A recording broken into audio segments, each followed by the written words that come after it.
The future of agricultural education may very well take place in a virtual environment. This is Talk Ag to Me.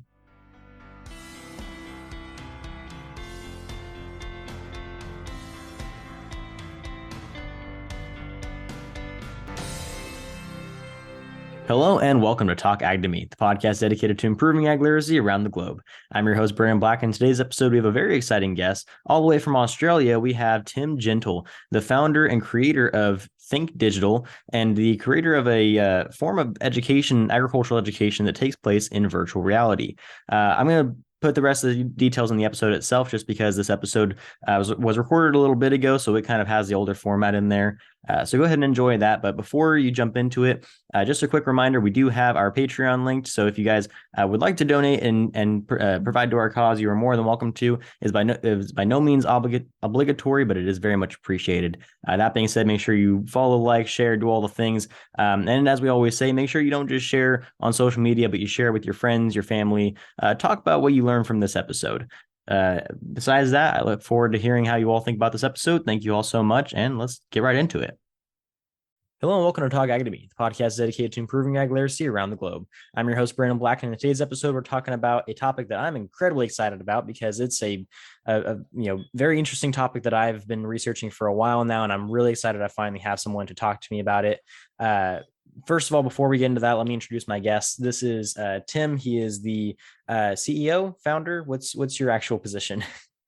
Founder's fine. Founder. All right. Founder of an immersive tech company that is focusing on ag education. But I'm going to let him go ahead and talk about that. So Tim, go ahead and introduce yourself to the crowd and talk about your company a little bit. The crowd go wild. Thanks, Brendan. Look, Tim from Think Digital, based in Adelaide, Australia, from a dairy farm, focused on IT now, blending the two together. And we have a company that focuses on immersive education or immersive technologies, things like virtual and augmented reality in agriculture. And we love what we do, Brennan. We get up and we punch the sky and say it's great to be alive because, we're seeing some great results in what we're doing. We're in a very niched industry, which I think is the secret to success. And we've had some great wins along the way. Yeah, that sounds awesome. I mean, like I mentioned, I'm very excited for this because anyone who's listened to this podcast, or as we talked about before, I'm a very big fan and advocate for VR and AR technology. It's something I've done a lot of research into and I've experimented with quite a bit. And as an ag educator, I've been trying to find ways to implement agriculture into a VR scape that's capable of being used as an educational material. And I've been just hitting a brick wall with it every time I try to go into it. So to find somebody who actually found a way to make it work is incredibly exciting. So I'm happy to be having this conversation. Yeah, I've worked with lots of ag educators to try and make it work too. I mean, I'm not from a classroom, Brennan, but I love to teach. And so it works out really well for both of us. But before we get into the nitty gritty, I've got a quick question for you. All right. Being a teacher, I mean, what would you do if you won a big bus? Let's just say a 15-meter coach. What would you do with that thing? I mean, it's huge. I mean, from the teacher's perspective, I would use it to take my students to anywhere I could to show them, different farms or different kind of environments that they're not going to get to see very often. Maybe if I'm back home in my hometown, it's all dairy cows over there. Maybe I take them up north to go see some beef cows or some goats or sheep or something along those lines. Yeah, I don't know. I'm not quite sure. Well, that's like an outreach program. Yeah. The bus actually then takes the students where they need to go. Well, let's take that further. I mean, I entered a competition and I won a bus. I won a big bus, mate. Yeah, and you had to write in what you would do if you won a bus, and you had 25 words or less. And I said that I would convert it into a classroom and teach kids about the digital world. And they rang me up and they said, Tim, come and collect your bus. And I just could not believe that phone call. That was about 7 years ago now. And so I converted that big bus into a virtual reality classroom. And so it has 20 headsets on board. So think of it like the gas masks in a plane. So this bus goes into schools. And so instead of taking the kids out of the school and up to where you're suggesting, I actually bring agriculture into the school. And so the kids all come onto the bus. the headsets sort of drop from the ceiling. They put on the headsets, and then I beam them onto a farm. And so we've been traveling around Australia for the last 5 years, going to hundreds of different schools. In fact, we just clocked over 100,000 students have been on the bus now, experiencing virtual reality. But here's the good thing. When they put the headset on, they're not beamed onto space, they're beamed onto a farm. And we're educating kids about where food comes from, about food provenance, about, careers in agriculture. And it's going really well. So there's a little side thing for you, Brendan. It is. And the bus itself is the Trojan horse, I call it. I mean, it doesn't necessarily make us huge amounts of money, but it gets you into the school, right? And then you can deploy the education. Yeah. And, as I said, 100,000 kids on the bus so far. That's a lot of feet, and that's a lot of kids, and a lot of screams. I can imagine. Yeah. So the bus itself is sort of our commitment to the industry to be able to get out there to people that might not necessarily have access to technology, and we bring it into the schools. That is so cool. I'm so happy to hear that. I mean, that is like that you're talking about my dream right now. Getting to travel school to school and get to talk to all kinds of different kids and show them ag, and not just have to bring them to a farm, but get to bring ag to them in a way that implements technology and kind of gets kids excited about it. Because I'm sure you would know better than anyone. Kids get extremely excited when you show them technology they don't usually have access to, especially if it's like a VR headset. That's right. And we're doing both. So, we're showing them the VR headset. There's a big tick. But then we're showing them agriculture. Now, we're not just showing them an old farmer sitting there in gumboots and saying, I milk cows every day. We're actually, getting them behind the tractor wheel. We're getting them on the motorbike. They're flying in drones across the property. And so the story and you get the shrieks from the kids, and then they take off the headset and they're just like, their eyes are lit up. And then we have a bit of a debrief and we talk to them about what they've learned. And we know it's working because we're being backed by one of the largest supermarket chains here in Australia now. And so we're creating different immersive stories. Now, what happens when the bus leaves? Well, the next thing that happens is that then there is an online sort of access to this sort of material. And so we're building out a virtual supermarket. They go into the fruit and vegetable department, they click on a potato, and then they're beamed onto a potato farm and they learn about potatoes. And so, we're using that idea. I'm going shopping with mum or dad. I'm running around looking at bananas. Hey, mum, where's this banana grown? And then we click and we go onto the banana farm. So, it's working well, and I really enjoy it. And one thing that you would love is that we're aligning all of the education to the Australian curriculum.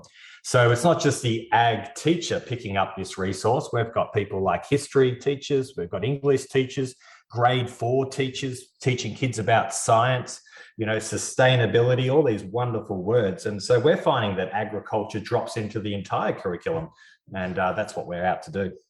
That's fantastic. I've been, pushing since I was in high school, since I was part of my own ag education program, trying to find ways to get agriculture more heavily accepted into your standard curriculum. And everyone's just telling me, this is never going to happen. You're never going to get, just regular schools to adopt this kind of stuff. It's just not in their wheelhouse to really implement on a large scale. But to hear that being so easily, I'm sure it's not easy, but to hear that so easily transitioned into just standard curriculum and so easily accessible for students is just such a huge deal from a teacher perspective. I'm really excited about that. Yeah, well, we've enjoyed it. We were actually working with teachers who are writing the teachers' guides for the resources. So, we head out to the farm, we do the big hero part and do all the big production, but then we've got the teachers that are aligning that to the curriculum.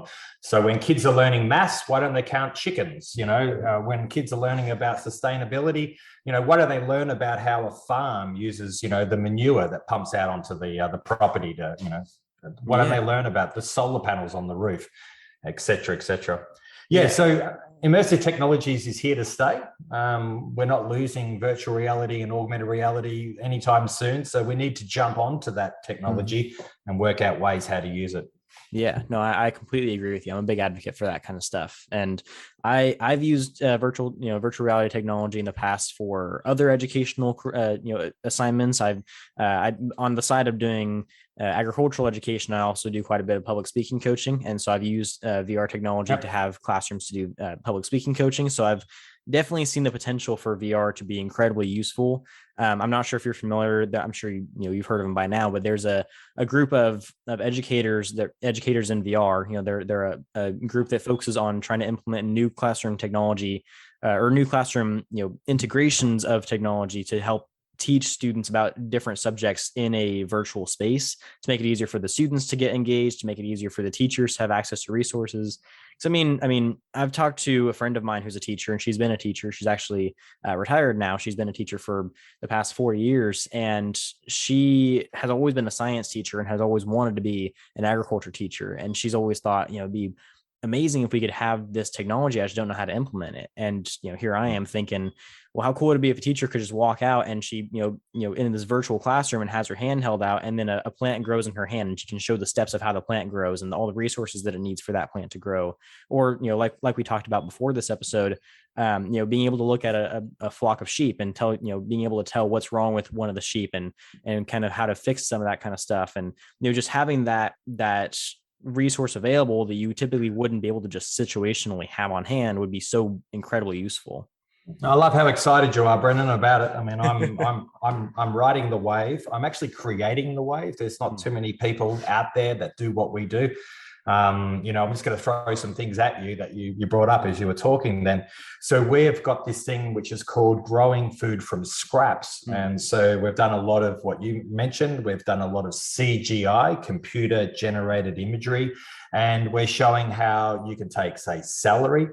You can put it in a bowl of water, and then a couple of weeks later, it's starting to grow. Now we can either film that, can't we? We can film that like a time lapse.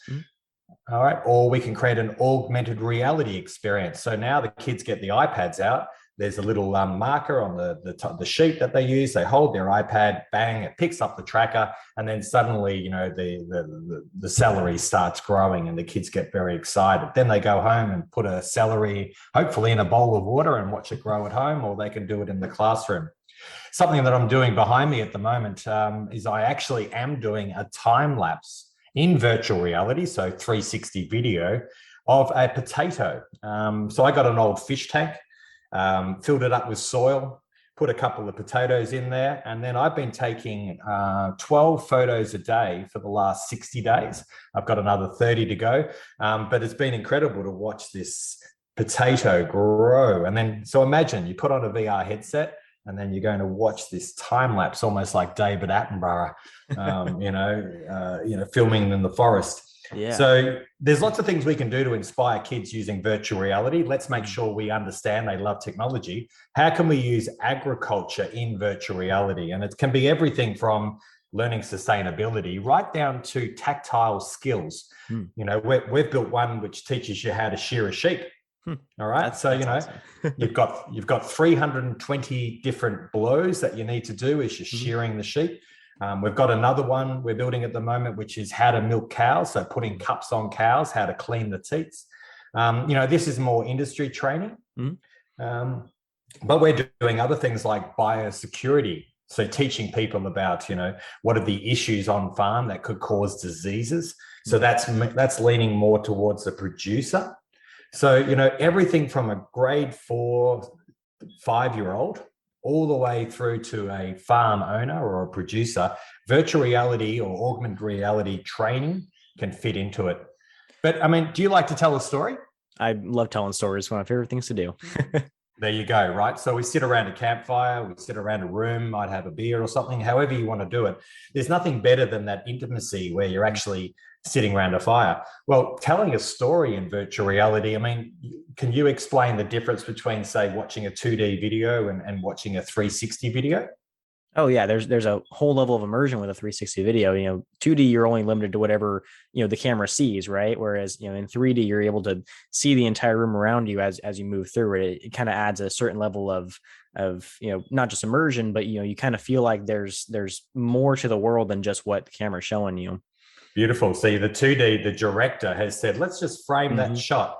Whereas you are the director, aren't you, when you're wearing a VR headset? So we film a lot in 360. There is no, there's nothing to hide in 360 land. And like you mentioned, you can look left and right. You are the camera. And so storytelling in VR has this intimacy, has this engagement, this immersion. And you know what's amazing? We have a bus, as I mentioned, it's got 20 VR headsets on it. They all get up onto the bus, the headsets go on. And sometimes, depending on the age, they all go silent. We push play and we're waiting for screams and yells, but they're on farm, they're engaged, they're listening, they're being told a story. And so we're finding immersive storytelling is getting away all the other distractions of the world. They're in the experience for 7 or 8 minutes, and then they take the headsets off. And we're finding that level of storytelling pretty amazing, especially when you put them up in a drone. I mean, think of a drone, right? We actually hang a camera underneath the drone, so we fly along the properties, and so they feel like they're Superman, because you're wearing a VR headset and you can turn your head left or right. So 360 video has been amazing for us in education, and I encourage teachers. I mean, you could buy a camera now for $500. So, I'm training a lot of teachers to use this technology, and we're even seeing the adoption in the classroom where kids are making their own virtual tours now. And so there's lots of these easy DIY virtual tours that you can build, a bit like Google Street View. And so a lot of the older crew are building Street View or building virtual tours of farms to teach about the supply chain from growing all the way through to distribution. So, it's not just me out there filming, it's actually accessible to anyone these days. That's so cool. I mean, you're like I said, I'm going to say it every 5 seconds in this episode, but you're basically doing what I've always wanted to do, which is super cool. So I'm really interested on the producer side of things that you were talking about, in terms of the trainings and that kind of stuff. Obviously the education is a big deal, especially for this podcast, but this being an agricultural podcast, I kind of want to know, what have you seen? Have you had producers say, since we started using your training programs, people have been more efficient on the farm? Have you seen better results in terms of understanding of how the operations work? What have been some of the results with your implementation on the training level? I think it's a good question that you're asking, because I'm sort of banging my head a little bit about how to actually get producers to adopt this technology. I think we need to be quite transparent here. It's not the producer, it's not the farmer who's buying this technology. They're not going to go buy a VR headset and watch how to bloody milk a cow. You know who it is? It's actually the industry bodies that sit above. So it's the Dairy Australia Foundation, even the, FFA, right? So your association. It's these industry bodies. It's the Meat Producing Association of Australia. It's the Dairy Australia. It's the Biosecurity of Australia. So their job is to progress the industry, and that could be in marketing, training, it could just be in general awareness. And so they're looking at ways to engage producers. Gotcha. And so they're the ones paying us to produce the virtual reality experience that then they take out to farms, they take out to agricultural field days. And then so when a farmer comes past their stand, let's say, do you call them field days in the States where, you have big gatherings of technology and stuff? We do. We call them trade shows, but we do have field days too. It's a little bit of a different thing. Okay, trade show, field day. So think of a traditional field day setup of a government body. You walk in and might have a couple of hay bales and a large screen TV. So what they're looking at is different ways to bring the producers into their tent, to have a chat to them about biosecurity, which could be diseases that they're worried about breaking out in Australia. So what better way than to teach them is to put on a VR headset and try this new way of engaging. And so the younger 30-year-old farmer is kind of into this tech, and so he's happy to be immersed and to learn. So it's not the farmer buying the tech at the moment, Brendan. I mean, think about Apple. Do you know what Apple is sort of starting to talk about bringing out in the next few years? Are you referring to the Google Glass, or not the Apple glasses, the AR, glasses you're talking about? That's exactly what I'm talking about. So Apple is, leads the way in one respect in technology. We had the iWatch, we've got the iPad. We're waiting on the eyeglass. And so this is when it will link in with your phone, probably to start off with. You'll have a head-up display. You'll be able to see the weather. You'll be able to read your emails. It'll know where you're standing based on your phone's GPS, whatever it happens to be. So we're all sort of vying for sort of Apple to release these glasses. We've got another 50 other manufacturers having a play in the space as well. And so at the moment, augmented reality wearables is sort of fictional. They're $5,000 a pop. So at the moment, we're just living in virtual reality land, where we're working with producers via the industry bodies. Another people that are buying the technology is government as well. So we have a lot of different states in Australia. They have an overarching department that looks after the state. Do you have something like that in the California, where you might have the agricultural association, like some sort of government body? Yeah, so we have obviously the USDA, which is the United States Department of Agriculture, and then on the state level, we have the California Department of Food and Agriculture. Perfect. Well, that's the same as Australia. So we have that exact. And so it's a lot of these state-based associations that are buying the technology as well, because their job is to accelerate agriculture, produce more food. How do we do that? Well, let's use tech and training and marketing again. Now, what about Iron Man? Let's just be a bit of fantasy here. Let's throw Iron Man out into a farm. Tell me a little bit about what Iron Man would see if he was looking out at his field. Oh man, I'd only imagine he has Jarvis in his ear the whole time saying, hey, there's oranges over here, and there's this amount of moisture in the soil, and there's this amount of this on this tree, and just everything is going off constantly saying what microorganisms are in the area, what kind of pests he could kind of find, what kind of pests he could find, what crops are ripe enough to be picked, what aren't, all that kind of stuff. Yeah, well, you're onto it. So this is where my brain goes, being able to walk around a farm and have access to this sort of data, and whether that's audio or visual, you're right on the money. So I look forward to that day. That really doesn't work as well just yet. We're having trouble with pinning the GPS location. We're often finding, based on the satellites we're feeding off, there's a 5-meter variance, sometimes even up to 20 meters. So, we have to wait till precision becomes better, or tap into the precision ag sensors already. The thing that we're doing, though, is the Scotty beam me up. It's the Obi-Wan Kenobi. We're doing a hologram of a farm at the moment, and we're playing around in a digital twin. That's super cool. Yeah, I mean, I reckon something like Los Angeles, right? They'd have this big infrastructure where they'd have a digital representation somewhere. They've got some headquarters. They'll see where the buses are, the trains, which planes are flying, what the traffic's like. And so imagine if you had a miniature version of a farm and you're able to see it like a chess piece. I even played around the other day where you were able to open a gate on the digital twin. So you tap on the gate and it opens. And then that sends a message to the gate in the real world and opens up the gate in the real world to let the cows up the yard. Wow, that's super impressive. I know. So that'll come. I mean, if I can do it here in my little tin shed, we'll be actually controlling a farm, sitting there with our coffee before we even have to go out we probably won't even have to go out. God, that'll be frightening. Yeah, that could be some issues for a different reason. But no, that's super impressive. I know I just had a conversation on the show, recorded it a few weeks ago. The episode came out a few months ago compared to when this one's going to come out. But the conversation was about self-driving tractors, and like that was a big conversation topic. Was if we're allowing all this automation in agriculture, are we going to have some issues with having farmers running out of things to do or running out of people to work on it? I said, I don't think you realize how farmers work. Farmers never run out of things to do, and there's never enough people to do all the jobs on the farm. So the more we get technology implemented that can help make those jobs easier, the better we're going to have in terms of food production, in terms of quality, in terms of farmer mental health. Like there's just so many benefits to implementing this technology on a large scale. Yeah, well done. And that is a problem here in Australia too, filling the jobs. We don't have enough young blood coming into the industry, and we need to make farming look sexy as well. Right. I mean, it's our fault. I mean, I'm born and bred on a dairy farm. I've worked since I was 12. Before I go to school, I used to milk the cows. So there's lots of things that we've done that people think, God, I wouldn't want to live that life. But if we can make farming look sexy, with technology and agronomy and data and big data and all these words, IoT. So I think we can do a great job. Yeah.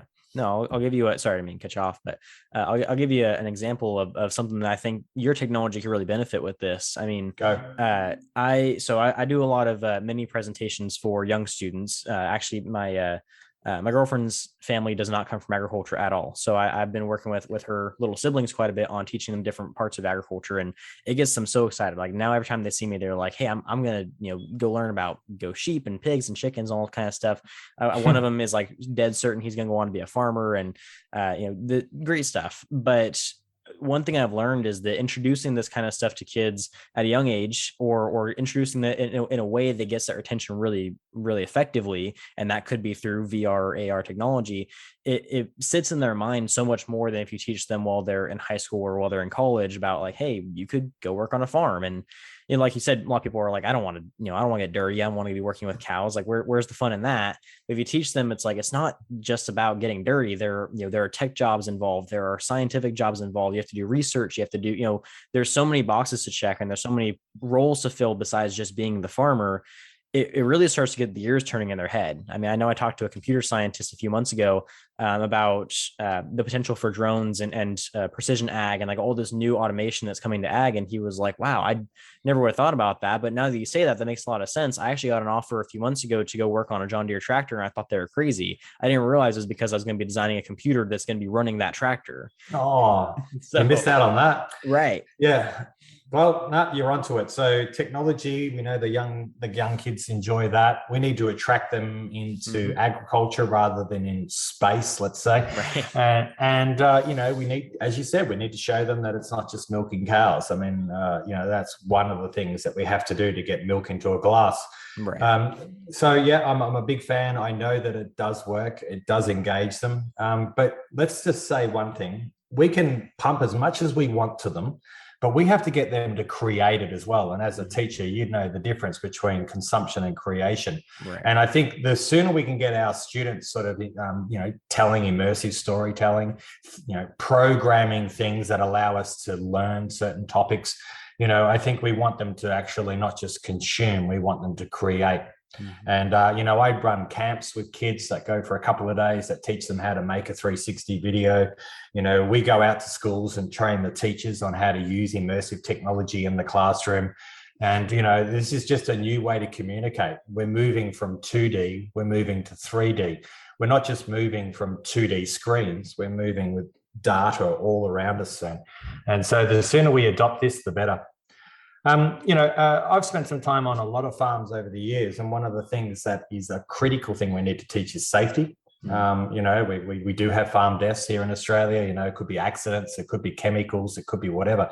And so we're finding VR really good for safety as well.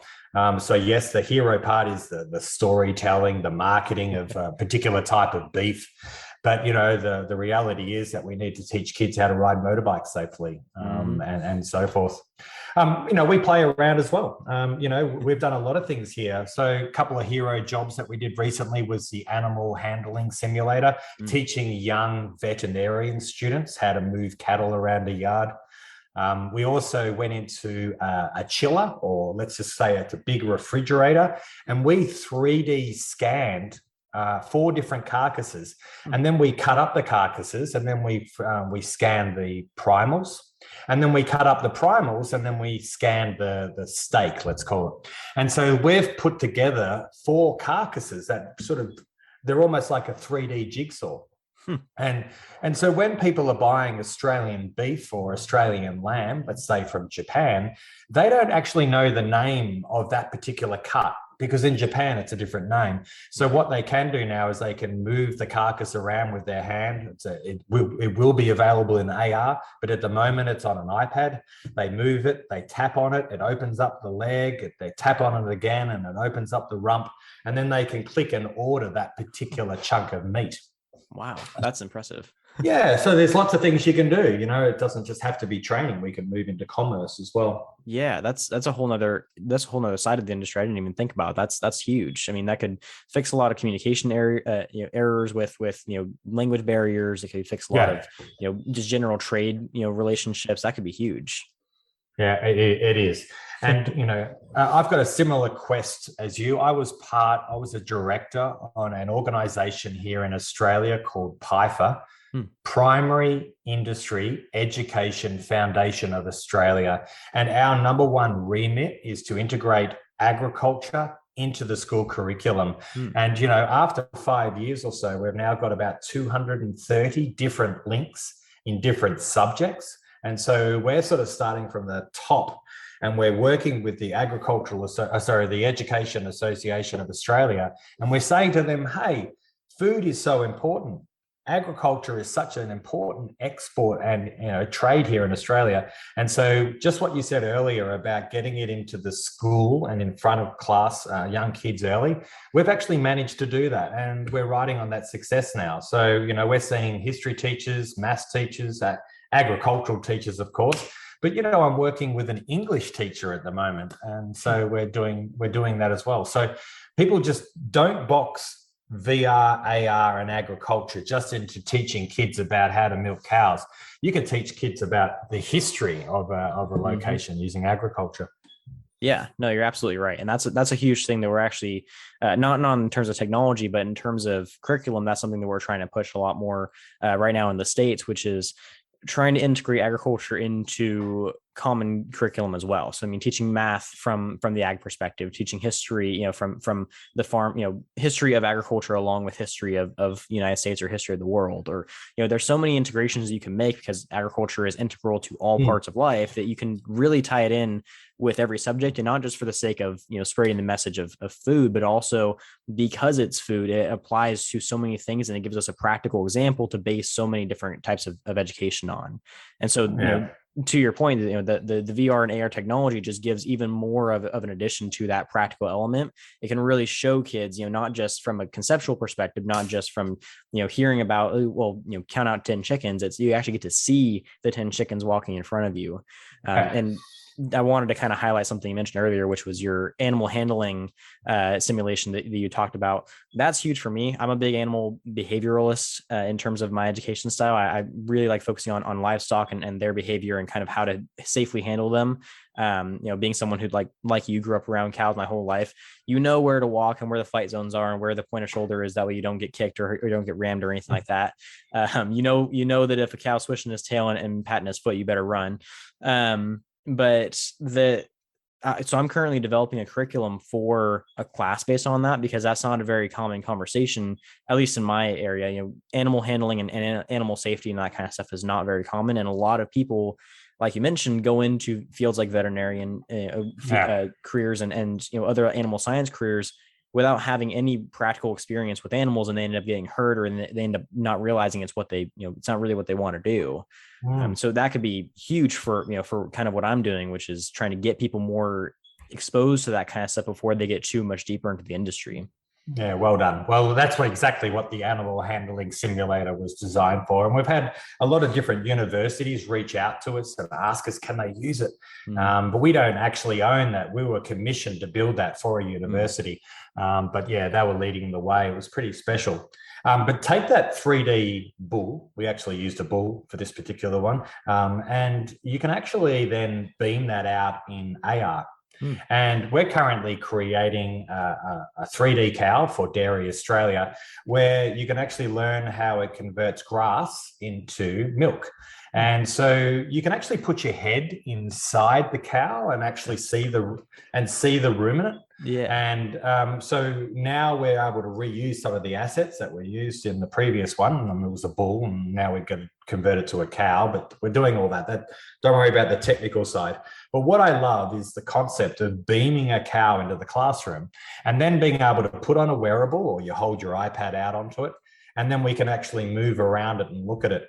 But I'll take that one step further. Imagine if the vet who is training the kids, let's say the classroom, is not based in the classroom. So they could be in California and the students could be in Sydney. And so the students can all put on headsets, and then the vet can put on a headset in the States, and then they can meet collaboratively now. And so our platform allows for multiplayer, augmented and virtual experiences. So some people can put on VR headsets, some people can put on a HoloLens. You can meet in real time. You can have a discussion with the teacher, and that teacher's not even in the room. Huh. That's incredible. Yeah, we could be having a conversation about this in a paddock with a bunch of cattle right now, as soon as the technology is further along. Yeah, but you can. I mean, this technology at the moment doesn't work so well outside. We're having struggles with sort of seeing and visualizing AR in the field.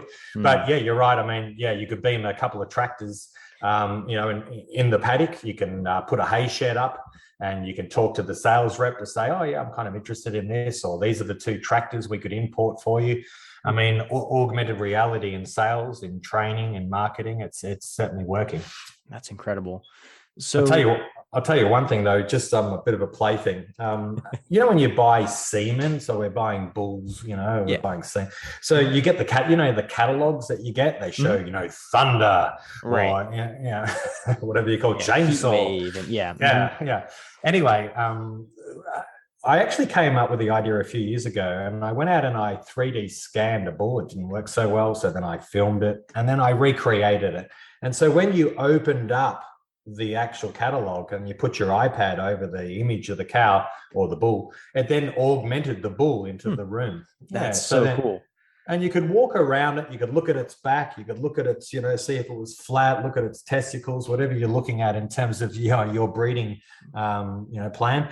But imagine in the future where we're going to buy prodigy and we can then beam it into the classroom or beam it into the room. We're still a ways off from making that look realistic, but I don't think it'll be too long. I mean, we're doing it with cars. Let's buy a BMW car. You can beam it into your room. Why can't we beam in a bull? Yeah, no, that'd be insane for the breeding industry, especially if you could get it to like the bull beams in, and then all of its EPDs and like stats like birth weight and all that kind of stuff pops up right next to it. You could just look at, okay, well, this one looks good, but it's got a really high birthing weight. Let's go to the next one, and that'd be so cool to see. And on that EBVs, imagine if that cow was walking past you in the dairy or the yard, and then you could pull the information from the ear tag and overlay the actual EBVs or the milk that it gave that morning on the physical cow in the real world. Wow. So, the data travels with the cow, but you can visualize it on the cow, almost like it's pinned to it. And that's happening at the moment too. So everything from Obi-Wan Kenobi, show me a bull that I want to buy, to I've got a cow in front of me. Hell, look at her heart rate. It's actually, 20% more than it should be. And bring her into the yard. Let's have a look at her. That's super cool. The next thing you need is just a Jarvis to talk to you in your head the whole time and just tell you what's going on with the farm that day. Yeah. While you're sipping a daiquiri in the Bahamas. Right. Exactly. No, that's incredible. I mean, I'm so excited to hear about that. And so, for my audience that's a little more tech savvy, because like I've mentioned, I've used a little bit of different VR technology. I have an Oculus Go, an Oculus Quest, all that kind of stuff. Okay. What kind of, because I know that your platform is available on Oculus Go, at least, because that's how I found it. But what kind of technology does your platform reach? Like, is this something that a person with just an Oculus Go could have access to? Is there like different headsets that they have to use to have access to it? Is it like something you have to specifically send to them? What's the availability of your available platforms? Yeah, it's a great question, Brendan. Look, Farm VR and Farm AR are both applications available on the App Store and on Google Play. They're a mobile-based application. Now, that same application is available on an Oculus Go, but sadly, unfortunately, we're not dealing with the Oculus Go marketplace anymore, as Oculus put a stop to that. So I'm going to say straight up from the gate, it's a passion project for me. Farm VR is just a bit of fun. It's almost like here you go, enjoy. Yeah. And, 3 years ago, I thought, I wonder if schools would subscribe to that. And then they'd want to use the content. And then I could get $10 a month per student. And, that's where my, entrepreneur brain went. And I found it very difficult to break into education. So we turned the ship. And now we create customized content for industry. And so most of the content that's out there now is now being commissioned. So I have developed a animal handling simulator for the University of Adelaide. We have developed a 3D cow for Dairy Australia.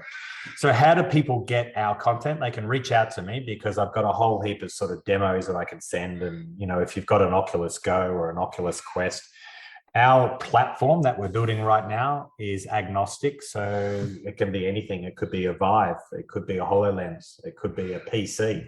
And so we've developed a platform now that our solution goes into and pumps out to whatever it needs to.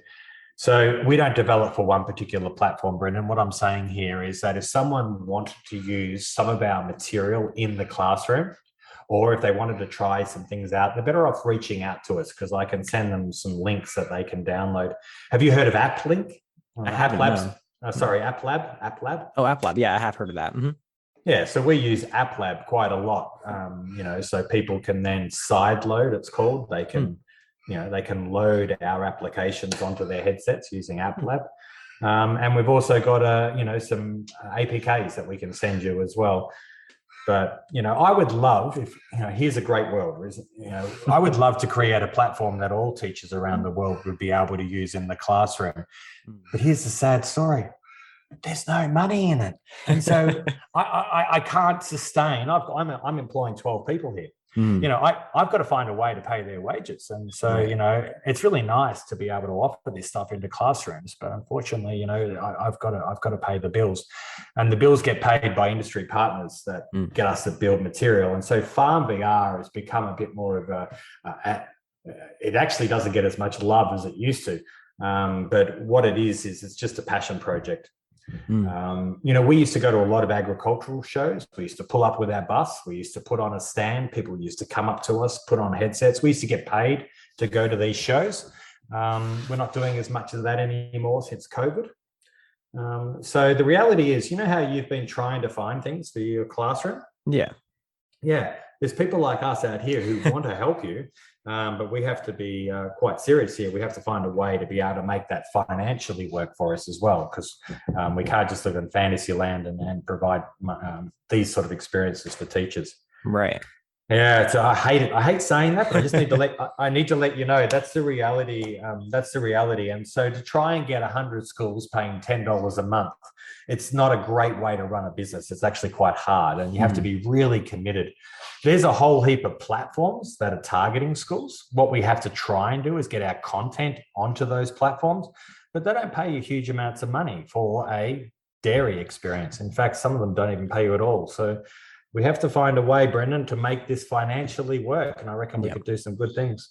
Yeah, definitely. I definitely understand how, where you're coming from. And it's especially with technology like this, especially with its early in development stages, any kind of VR technology, any kind of application for VR technology is going to be expensive at this point in time, especially until it gets more heavily integrated into other industries and the price for it gets kind of cut down. But no, that's perfectly understandable, but for anyone who is interested in finding more information about your project and kind of some of the resources you have available, I know that I have a lot of teaching friends that would love to implement some of this technology.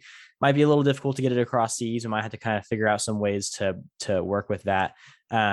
What's the best way to get a hold of you? Just on the website, or what are you thinking? Well, I think they need to start off at farmvr.com, and that'll give them access to the desktop and web application. It'll give them access to the mobile applications. And then if they want to migrate further than that, if they want to get it into a headset, then they could just reach out to us. And Farm VR has over 120 different 360 videos in there. Wow. So, there's a lot of things in there that might, someone might want to teach about wheat. Someone might want to teach about pork, dairy, horticulture. We've even got, salmon in there to show aquaculture. And so there's a lot of 360 video content. If someone wants more interactive, like want the kids to do something, then they would need to reach out to us for that. And gotcha. So we could then feed them something.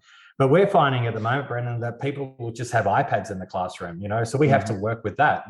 There's not many schools that have 30 VR headsets at the moment. Right. I mean, we're starting to see them pop up. Have you heard of the Igloo? Is that something that's the Igloo is like a 360 cinema? Okay. Huh. Yeah, I haven't heard about that. Yeah, we're seeing a lot of these 360 sort of cinemas getting installed in schools. You can fit about 20 or 30 kids inside. They sit on the mat or they sit in seats. And so our 360 videos are getting played all around. So they're moving their heads and they're standing on a farm. We're seeing a little bit of that now, which is great. I mean, they're about 50,000 each to install. So they're not a cheap installation, but people don't have to put on VR headsets then. Right. Yeah. Interesting. Huh. Yeah. I'm excited to see where the immersive agricultural education industry evolves. I know that it's basically in its baby stage right now. We're all kind of witnessing the birth of this thing. And it sounds like you're at the forefront of it. You're getting to kind of, be the founder of this industry. That's very exciting to see. It's also a lot of, I understand it's a lot of pressure, trying to figure out how to make it all implement properly and how to make it work on a large scale. But no, that's really exciting. Well, thank you for that. Yeah, well, it's been a team effort. Now, just before we wrap up, tell me a little bit about FFA. I mean, it's a lot about leadership, isn't it? In agriculture. It is. Mm-hmm. So FFA, or the Future Farmers of America, not called that anymore. It's complicated. It's a youth leadership organization that's been around for almost 100 years now. It was founded back in 1928. And the primary purpose of it is to prepare high school students for the agriculture industry, but also for the professional world, even if they don't go into agriculture. So I was involved in FFA when I was in high school. I'm currently on my last year of college, so I'll start teaching hopefully within the next couple of years, based off how student teaching goes, all that kind of stuff. And then I'll be an FFA advisor. So I'll be basically doing what I was doing in high school, but on the opposite end. I'll be the one coaching the teams and helping the kids. But basically FFA encourages students. It's an extracurricular, so it's not part of their regular schooling. You have to kind of go out of your way to join FFA. But it is attached to a lot of school districts as kind of like an elective course. But FFA focuses on having kids go through leadership training. They learn how to do public speaking, how to do job interviews, how to build resumes, how to network and connect with people and kind of establish a professional relationship. And also, on the agricultural side of things, I learn bits and pieces about every industry. So plant science, animal science, ag mechanics, technology, all that kind of stuff. It's a very intensive program. You learn a lot of different skills, and you as a student get to kind of choose where you want to go with that path. So I chose the animal science route. I had access to plant science, ag mechanics, all that kind of stuff. I just kind of didn't want to go down that route as much, but I did learn how to do citrus judging. So now, I was a state champion citrus judge. So now every time I go to the grocery store, I can't see oranges without being traumatized. Of course. But, there's a lot of opportunity for students to learn professional industry level skills, like being able to give a speech. That's why I found my passion for public speaking. So yeah, there's a lot of opportunity. It's a really great organization. I would love to see it expand to other countries in a different form, kind of adapt to more of a kind of a personalized education style. Because I think one of the faults FFA kind of falls into is that it focuses a little too much on the leadership and not enough on the agriculture. So seeing a healthier balance of that and seeing a healthier implementation of the students' interests would be really nice, instead of just, they choose one path and that's where they're at, kind of giving them other career options, kind of teaching them, like we were talking earlier about, like there's computer science you can get involved in, there's technology, there's law, there's other ag industries that need help besides just going and helping out on the family farm. So there's some room for improvement, but it's a very large organization that focuses on a lot of different fronts, as you can see. Well, I mean, that is so impressive, right? So let's just take everything that you just said about what FFA is and what it stands for and what it hopes to do. Mm-hmm. Now, put that into a virtual reality experience. Now, let's just walk through it. Put on a headset, bit cliche, but the concept is I put on a headset and then I've got a menu in front of me. And so one of the menus might say careers. Mm-hmm. One of them might say citrus. One of them might, or horticulture. One of them might say dairy. Mm-hmm. Let's just go on the horticulture one. So I click on horticulture, then it comes up to another menu, judging citrus. You tap on the citrus judging experience. And then suddenly, it shows, the origins of how citrus is judged. And then you go through a gamification on judging citrus, and you're doing this all in a digital sense. Mm-hmm. Imagine if FFA could create a knowledge base that's an immersive education platform and interface for students right across the world. And, it might take 5 years to build. You might find you've got external funding. You'll have someone like yourself who's passionate about a particular part. And so really what FFA needs to do, and what I believe a lot of educators need to do, is they need to have that paradigm shift of taking people away from the traditional education, moving them into immersive education and using that to inspire, using that to engage, using that to train. And I think FFA is just the golden child for such a beautiful new interface into the world of education around agriculture. Yeah. So, I'd be happy. I really would be happy to work with you in terms of how that looks and, how that would function. And, I can kind of see 10 or so 360 cameras scattered over the states in different parts, showing how we farm here in Oregon compared to Florida. And so people learning from each other. And so, I don't know where it could go, but Brennan, I just wanted to throw it out there. If you ever want to bounce ideas off me about how that could look, 10 years from now, we might be patting ourselves on the back saying, wow, we got there. Oh man, that'd be the coolest thing. I mean, like I mentioned, I'm constantly looking for new ways to implement education in the ag classroom in different ways. And like you mentioned, I'm also a big advocate for the idea of getting away from traditional education and, branching out, trying some new things, immersive technology, teaching in different styles. So yeah, that would be being able to partner and kind of work on some of those kinds of things, or even just, having little brainstorming sessions would be huge. Yeah. Well, I mean, here's one for you. Do you know the largest agricultural college in the United States?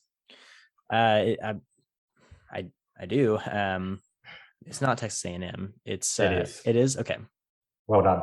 Yes. So Texas A&M actually approached us and said, wow, we love what you're doing. And we actually built a platform for Texas A&M. And we actually took them on a journey on educating them on how to create immersive education. And so, Aggie XR was born from them Googling Farm VR. So, if we can do it with Texas A&M, I'm sure we can do it with FFA. So we've got a bit of experience with working in the American curriculum. And I actually did my senior year in high school as well over in Kansas. Wow. So, I threw up my hat and went to prom night and played in the football team and all that stuff. So I can claim that I've sat in the classroom in the States for a year. And I just, you would really tap into something if you wanted to really do this with me. And I can give you a platform that would allow you to do it because we've got the platform. But what we need is the voices. We need the knowledge. I want diversity. I want someone farming in different areas of the states. I want to see someone flying a drone. I want a veterinarian talking about animals that the FFA wanted to create some sort of knowledge base. We could talk how that would look. Yeah, that'd be fantastic. And I definitely, especially here in California is one of the most diverse areas in the world in terms of agriculture. We grow everything and we have every type of industry here. So I'd be more than happy to get you some of those connections and kind of get some of those projects started. But yeah, no, I mean, if you have the resources, I have the knowledge, the passion, the energy for it, I have the connections for it, we can definitely make something work. Well, you never know. We could always try it out. And if it doesn't work, it doesn't work. But we just have to work out how we can actually sustain it financially as well, because both of us are very passionate about it. And that's great. That gets you so far. How do we turn on the light bulbs and how do we keep the engine running? We need a little bit of cash. So we need to see how that looks. And that could be industry fund. That could be industry funded. Also can be product placement, but there's something there that I'd like to explore moving forward. But hey, thank you so much for inviting me on your show. Yeah, thanks for joining me. It's been a lot of fun. I hope that we had the conversation you're hoping to get the information out for. So before we close out, do you want to remind everyone who they are and where they can find any of your information if they're looking for it? Well, if you Google virtual reality farming, we should pop up number one. We've worked hard to earn that spot, so that'll take you to farmvr.com. If you really want to see where we're heading, do farmxr.com and have a little read on that website, because that's sort of where we're heading as a sort of a on-farm productivity. But if you just want a bit of fun and you want a chicken running around in your house, just download the Farm AR application onto your phone and let the kids beam in a cow or a sheep or a chicken into their bedroom and let them have a little bit of fun with that. So we've got quite a bit out there on the internet. And other than that, I'd suggest to reach out to me if there was something that you think, hey, I'd like to put something on my Oculus Go or Quest or Vive. We've got a few applications as well for that. The tractor driving experience is very popular. and we have a multiplayer tractor driving experience as well. So that ends up being smash up derbies in the paddock, but it starts off a little bit civil, but after a while the kids are just basically racing and smashing into each other. So that's all right, we don't mind. Yeah. Awesome. And there's one more thing that I completely forgot that we covered in our last conversation, but not on the episode.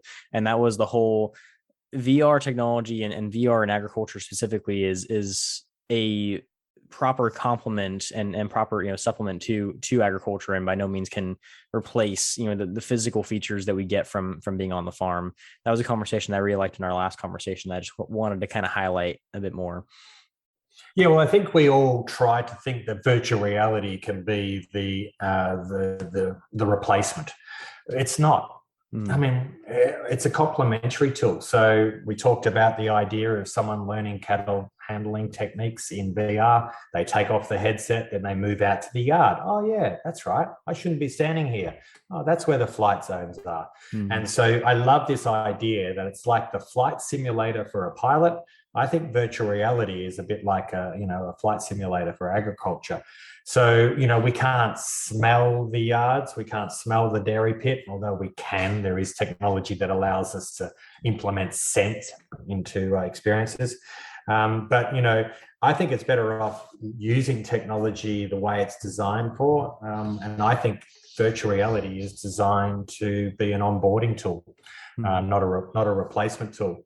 One day robots will be picking those fruit that you grade, Brendan.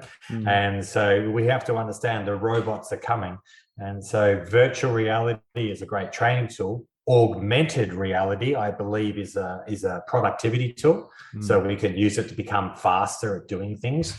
But I believe augmented reality is sort of one step before robotics, where, the humanoid or the robot will be picking the fruit, will be milking the cow, will be driving the tractor. And so I don't think we should just consume technology. I think we need to be able to create it to stay ahead of these technology. And so my kids, for example, they're doing coding, and I encourage them to, don't just consume, create. And so in answer to your question, great complementary tool. The robots are coming. Learn how to create technology, not just consume it. And I think you'll be well on your way of being the next Iron Man out on the farm. That's a great closing line. I love that. So yeah, thanks again, Tim, for your time. That was a really fun conversation to have, and I hope that everyone who's listening enjoyed it. I'll put all the links down in the description for all the interesting stuff you guys want to check out over on farmvr.com or farmxr.com. But that wraps up our conversation here. So thanks again to all the listeners who tuned in and for all the support you guys give in every episode. I will catch you all next week. And don't forget, if you ate today, thank a farmer. So there you have it. That was our conversation with Tim Gentle, all about how agriculture education may be making a bit of a transition to the VR scape, which I would definitely not complain about at all. I've been a big fan of VR technology for some time, and I think that combining VR technology with education, especially agriculture education, is just a natural fit at this point. So I'm very excited to see where this technology goes. I'll be sure to link all of Tim's stuff down in the description so you can go check out all the things that we talked about in this episode. Actually, since recording this, I did download his app for the augmented reality farm educational lessons, which has been very interesting to check out. Very educational, very interactive. I would definitely recommend you going and seeing what that's all about. But yeah, that's it for this episode. So once again, if you wouldn't mind liking, sharing, commenting, subscribing, all the things, following, and make sure you share this with your friends, family, and just talk to them about all the things you learned in this episode. That's all I have for you. So thank you all so much again for tuning in. I hope to see you next week. And don't forget, if you ate today, thank a farmer.